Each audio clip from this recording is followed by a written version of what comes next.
Halo teman-teman semua, kembali bersama aku Gamaliel di podcast kita tercinta KKN Kok Panik Kelompok 2 KKN Tematik Nasional Universitas Pembangunan Nasional Veteran Yogyakarta. Selamat pagi, siang, sore, dan kapanpun waktu kalian buat dengerin podcast kita ini. Gimana nih kabarnya? Harusnya sehat sih ya. Di tengah-tengah pandemi ini harus tetap sehat. Terus di podcast aku nggak tahu sih ini podcast keberapa ya, pokoknya yang selanjutnya dari yang kemarin. Nah, seperti biasa aku nggak bakal sendirian.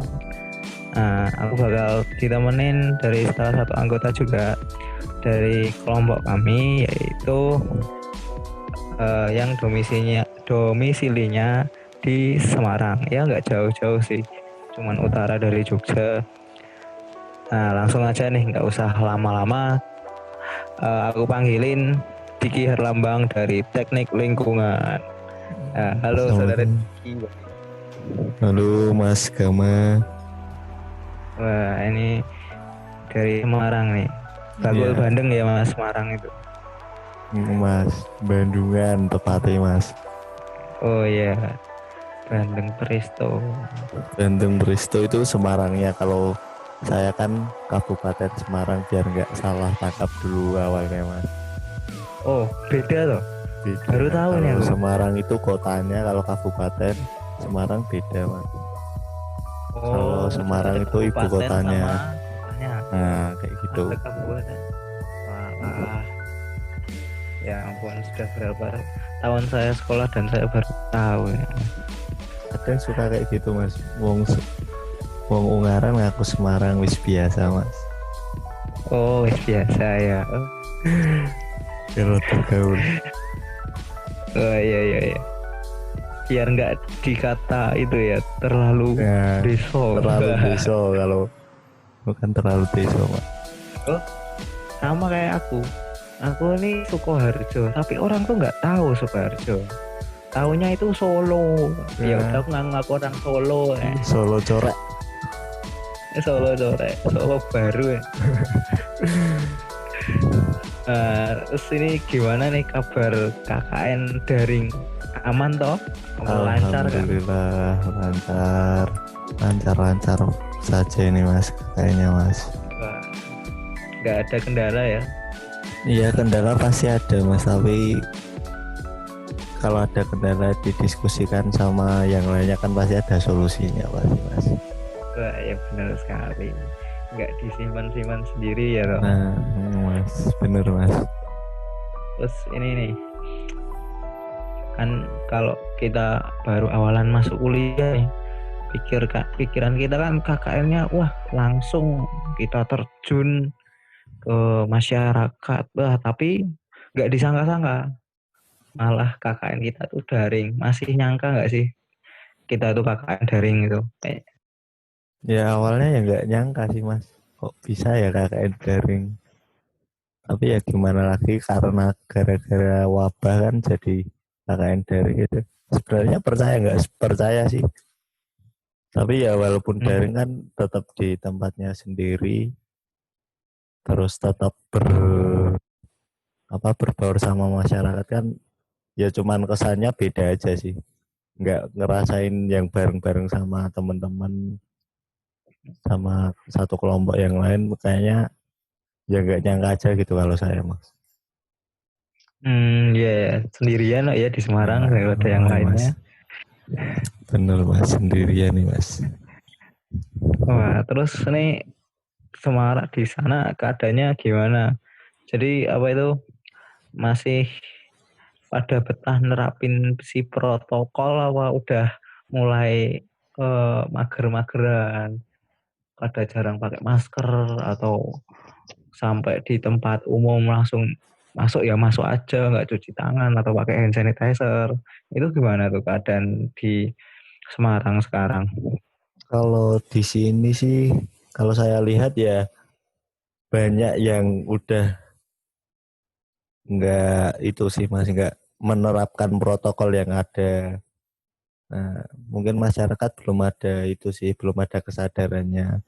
Ya awal-awal itu bagus, ada di setiap desa itu ada pengecekan dulu, pendataan dulu dari mana kayak gitu toh Mas. Terus bawa masker. Hmm. Nah, semakin ke sini malah keadaannya itu malah masyarakat itu udah ya bodo amat lah, bodo amat sama COVID ini, bodo amat, mati nggak mati ya bodo amat gitu. Lillahi ta'ala katanya Mas. Terus tapi kemarin kan sempat ada apa itu eh lupa Mas. Jadi di pasar itu Wah, kan ingat banyak dulu. banyak itu Thomas, banyak yang nggak pakai masker lah, terus sama gugus tugas sama polisi itu ada penindakannya sih kemarin. Ada operasi Disidak ya. masker, disidak. Tapi cuman sehari sih, nggak dilanjutin. Kemarin Nah itu banyak yang yang ketangkep juga sih, denda 100.000. naik ya dendanya. Kalau di Solo kemarin sih dendanya cuma 7.000 ya seharga masker itu 7.000 mah sepele. Nah itu orang Indonesia mah kalau nggak apa ya nggak kena imbasnya dulu nggak bakal anu sih. Walaupun udah kena Iya imbasnya benar. tapi masih tetap itu sih Mas. Masih Mm-mm. tetap nggak Benar, Bang. menerapkan sih. Padahal angka COVID tuh udah tinggi banget. Wah udah paling tinggi deh itu. Iya, nah itu juga Hmm, sih kurang informasi mungkin. Kalau nggak ya informasinya dari kurang edukasi juga ya. edukasi juga sama informasi kan banyak yang ngalir kan Mas. Yang ngalir banyak Hmm. banyak hoax, banyak informasi Oh yang iya nggak benar bagus banget kayak gitu itu. loh Mas. Masyarakat Hmm. perlu diedukasi. Jadinya tuh kadang bisa salah tangkap gitu ya. Bener Mas. Nah, terus buat nanggepin ini nih informasi kan aku kemarin baca kayak ada dua macam gitu, ada disinformasi sama misinformasi. Nah itu kira-kira Diki tahu nggak sih tentang dua macam informasi atau kesalahan informasi itu?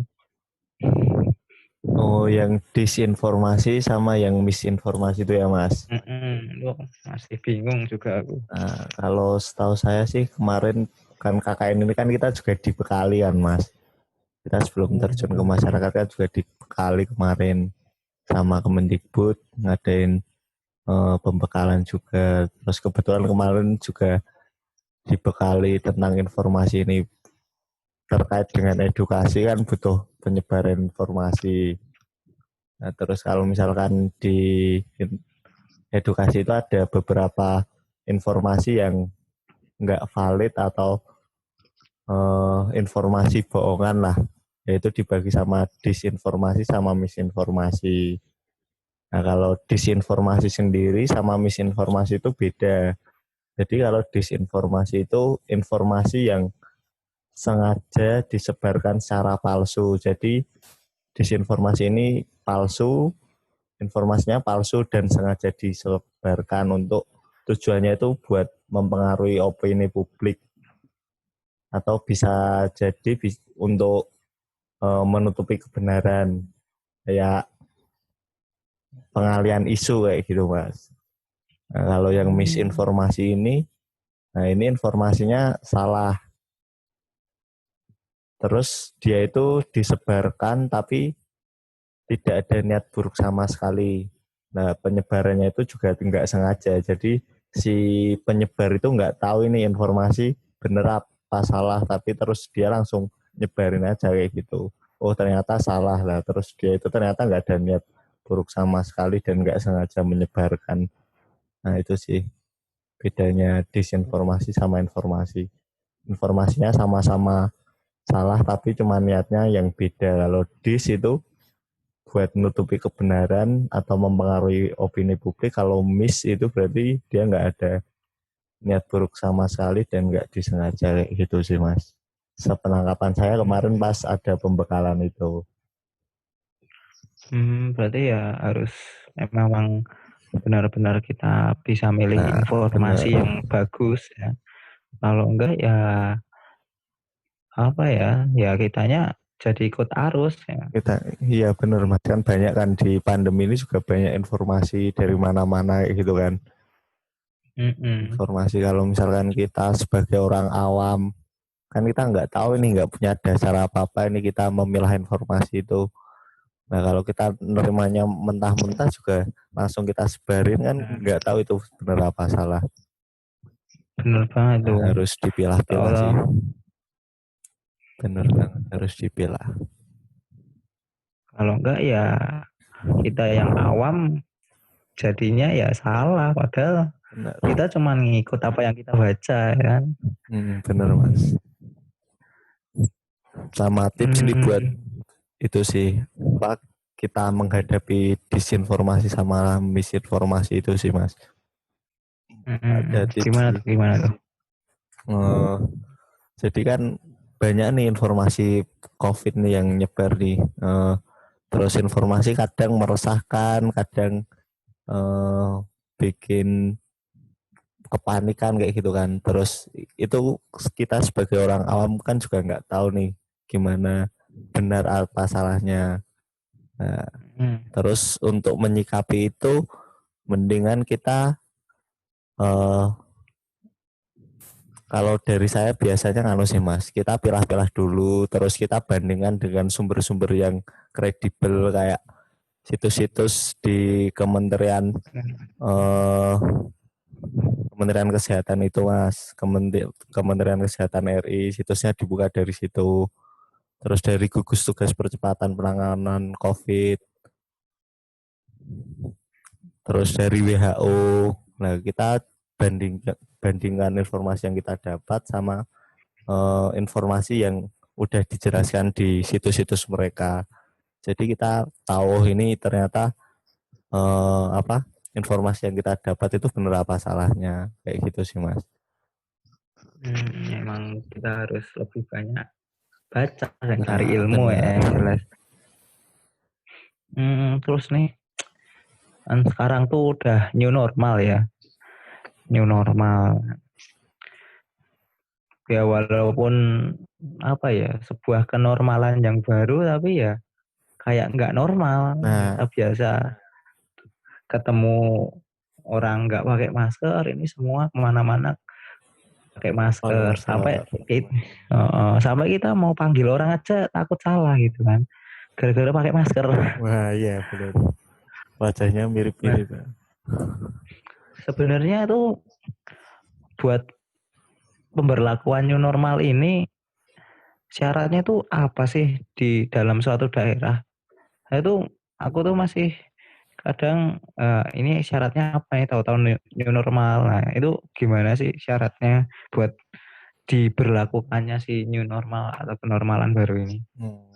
Ya buat new normal sendiri ya mas, new normal atau kebiasaan baru ya di kala pandemi ini kan kita juga apa ada istilah lagi new normal kebiasaan baru. Jadi eh, dari pengertian awalnya dulu, new normal itu sendiri kan kebiasaan baru untuk masyarakat ini dapat menjalani kehidupan dengan menyesuaikan kebiasaan saat pandemi kayak gitu kan mas.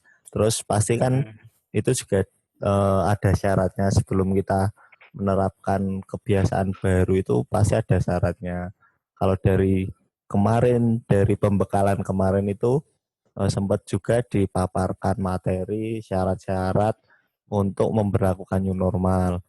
Nah ini referensinya dari WHO mas. Jadi Dari WHO. ada 6 syarat mas untuk pemberlakuan new Hmm, normal di daerah itu ada 6 syarat. Yang pertama, apa tuh? Nah, terdapat bukti penularan itu dapat dikendalikan dan tidak ada hmm, tahapan yang sulit dikendalikan. Jadi COVID ini di suatu daerah itu dapat dikendalikan mas. Jadi peningkatannya juga enggak, grafiknya enggak naik banget, relatif agak landai ya kayak gitu. Gambarannya kayak gitu sih mas. Terus yang kedua, sistem kesehatan negara itu mampu melacak, mengisolasi, menangani kasus COVID-19. Nah, hal ini tuh berkaitan dengan kayak yang negara mampu mengisolasi, berarti kan butuh rumah sakitnya nggak overload. Itu kan nyambung lagi di poin 1 tadi. Kalau bisa dikendalikan kan rumah sakitnya nggak overload. Terus kontak dengan kasus positif dapat dilacak, dites, sehingga nggak ada orang yang secara tidak sengaja itu menjadi penyebar COVID. Jadi kalau misalkan udah dikendalikan kan kasus positif yang menyebar ini kan bakal bisa dilacak dan dites dengan adanya kemampuan dari negara itu sendiri, di sistem kesehatan yang baik kan Mas. Nah, yang nomor 2 kayak gitu. Yang nomor 3 itu tempat-tempat rentan seperti pemukiman padat itu dan panti jompo itu terlindungi. Kan kita tahu kan kalau COVID ini kan penyebarannya lewat aerosol kan Mas, lewat kita bicara terus ada udara terbawa tertular. Jadi sebaiknya di pemukiman padat penduduk itu terlindungi, sama panti jompo kan yang rentan kan orang-orang tua sama balita, ya kan Mas. Nah, jadi tempat-tempat kayak gitu harus terlindungi dari COVID ini. Terus yang keempat itu masyarakat sudah terbiasa dengan new normal lah. New normal tadi kan kita menggunakan masker, terus cuci tangan, terus menjaga jarak, terus etika batuk. Nah, batuk kayak aja gitu. pakai etika ya sekarang. Etika batuk itu harus masyarakat harus terbiasa dengan kayak gitu Mas. Kalau misalkan kita masih leleh luweh nih, nah, itu bukan new normal kan berarti kan Mas. Batuk aja diatur itu. Nah, batuk aja diatur. Nah, dadak cuci tangan, ribet kayak gitu. Ribet. Nah, terus tak lanjutin ya Mas, masih ada 2 poin lagi nih dari WHO. Yang kelima itu kasus dari luar negeri atau luar suatu daerah yang terkendali itu tidak menimbulkan kasus baru di masyarakat. Terus yang keenam itu adanya keterlibatan masyarakat dalam perubahan menuju kenormalan baru. Nah ini yang poin nomor 4 sama nomor 6 tadi. Jadi kita harus terbiasa. Dari terbiasa itu kan kita ada keterlibatan nih untuk mewujudkan new normal. Kalau misalkan kita nggak biasa nih malah merasa terbebani. Panas-panas pakai masker sumpek lah kayak gitu kan. Biasanya masyarakat ngeluh kayak gitu. Harus jaga jarak, pengennya dekat-dekatan kayak gitu kan. Apalagi kalau yang pacaran lah itu harus LDRan dulu lah kalau itulah. Nah itu harus, kalau masyarakat sudah bisa membiasakan kan berarti masyarakat bisa ikut terlibat dalam perubahan new normal kan Mas. Kalau nggak ada poin nomor 6 ini nggak bakal bisa terpenuhi. Nah, jadi dari poin 1 benar. Dari poin 1 sampai nomor 6 ini saling keterkaitan. Kalau misalkan salah satu poinnya aja nggak terpenuhi, maka ya new normal ini bisa dianggap ya nggak berhasil kan, kayak gitu kan Mas. Benar banget. Ya mungkin gitu sih. Jadi memang harus adanya kesadaran sendiri ya dari masyarakat buat new normal ini. Ya, mungkin itu yang bisa kita obrolin ya malam pagi siang sore ini. Ya mungkin saya kurang. Jadi kurang gimana ya? Kurang baik dalam menyampaikan. Mungkin yang mendengarkan ini bisa cari-cari referensi, membaca dari yang tadi situs-situs dari Kemenkes, terus gugus tugas COVID, terus dari WHO itu dibaca-baca lagi biar oh ternyata yang disampaikan kemarin itu maksudnya kayak gitu sih mas. Atau kalau masih bingung bisa langsung kepoin ke IG kita, ya enggak? Di @kkn kok panik. Nah, Di follow udah lengkap ya lah ya. ya, insya Allah lengkap mas. Nah, lengkap. Nah, mungkin itu sih yang apa ya, yang bisa kita obrolin juga ya. Makasih juga buat Mas Diki yang sudah meluangkan waktunya buat berbagi ilmu dan juga tips. Nah, buat teman-teman nih, jangan lupa buat senantiasa mengupgrade dalam kebiasaan barunya, selalu cuci tangan, bawa hand sanitizer kemanapun berada, terus pakai masker juga. Ya memang sumpah sih, tapi ya itulah suatu perubahan yang terjadi saat ini. Terus jaga jarak dan selalu mempraktikkan PHBS, yaitu perilaku hidup bersih dan sehat. Kayak gitu ya. Mungkin sekian dulu podcast kita. Oh ya, jangan lupa kita ada giveaway. Syaratnya juga sama, nggak berubah. Jadi giveaway kita adalah kalian bisa selfie atau sekedar screenshot layar HP yang ada podcast kita di Spotify, atau sekarang juga udah ada di YouTube. Nah, kalian bisa pilih, terserah kalian mau dengerin yang mana. Terus selfie bareng YouTube-nya atau podcast kita. Nanti kalian bisa tulis captionnya value apa yang kalian dapat dari podcast kita. Nah, setelah itu kalian tag ke IG kita di @kkn_panik. Jangan lupa kita ada YouTube di kkntmt.73.2.s.